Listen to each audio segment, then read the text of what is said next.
So today we're going to dig into something pretty wild.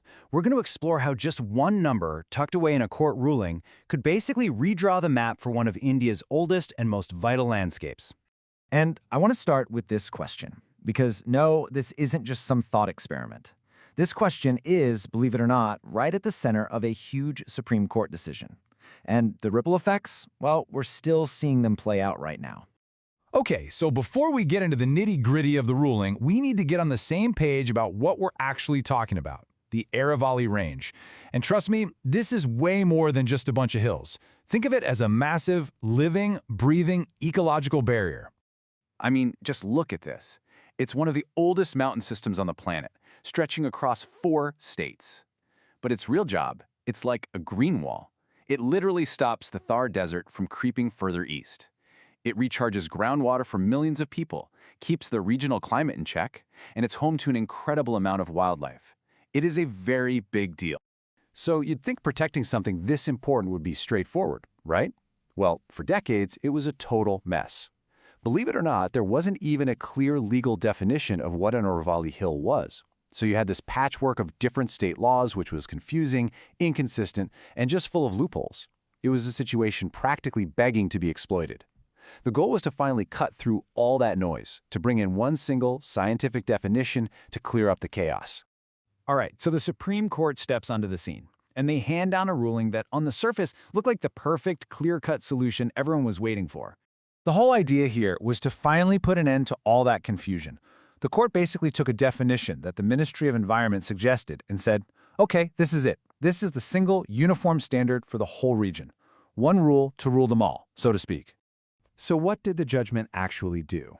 Well, a few key things. First, it cemented that new unifying definition. It also hit the pause button on all new mining leases until a proper management plan could be worked out. But, and this is important, it let existing legal mines keep running. And, what's really interesting is that they specifically decided not to do a total ban. Their reasoning? A complete ban often just creates a black market for illegal mining. Okay, so it sounds pretty reasonable so far, but here's the thing. This whole new, neat solution, it all comes down to a single number. And this is where the story takes a massive, and I mean massive, controversial twist. So here it is, the magic number. The new official definition says an Aravalli Hill is a landform that's at least 100 meters high from its base. Sounds simple, right? Scientific, objective. But what does that one number, 100 meters, actually mean on the ground? Well, it means this. Get ready for it. Scientific studies started rolling in, and the implication was just staggering. That 100-meter rule meant that up to 91%, some estimates even say 95%, of the Aravalli ecosystem would no longer be protected. Why? Because most of the Aravallis, these ancient, weathered-down hills, simply aren't that tall. You can imagine the reaction. The backlash was immediate, and it was fierce. Critics and activists were furious. They said, look, this isn't regulation. By declassifying almost the entire range, you're not protecting it. You're basically serving it up on a platter.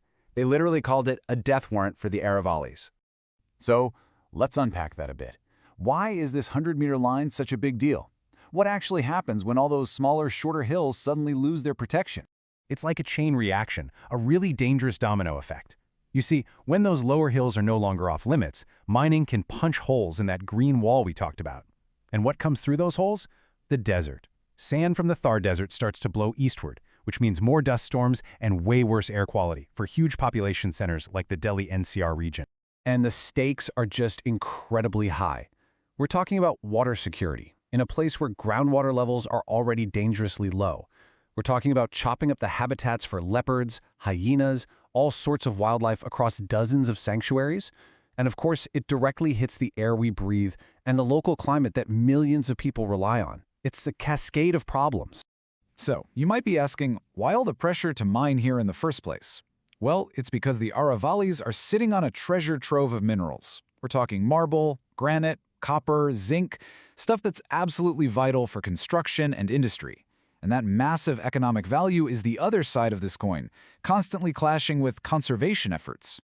So here we are. The judgment has drawn a new line in the sand. You could say that quite literally. And the fate of this ancient green wall is now just hanging in the balance. Now, remember that temporary pause on new mining? Well, what happens after that? The long-term future, the protection of that 90+% of the range, it all comes down to a document that's still being worked on. It's called the Management Plan for Sustainable Mining. Basically, everything is riding on what this plan ends up saying. And that really brings us to the core question, the big paradox at the heart of this whole thing.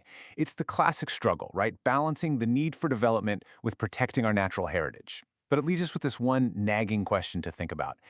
Can you really have a plan for sustainable mining to save a wall when your own definition has already declared that most of that wall doesn't even exist?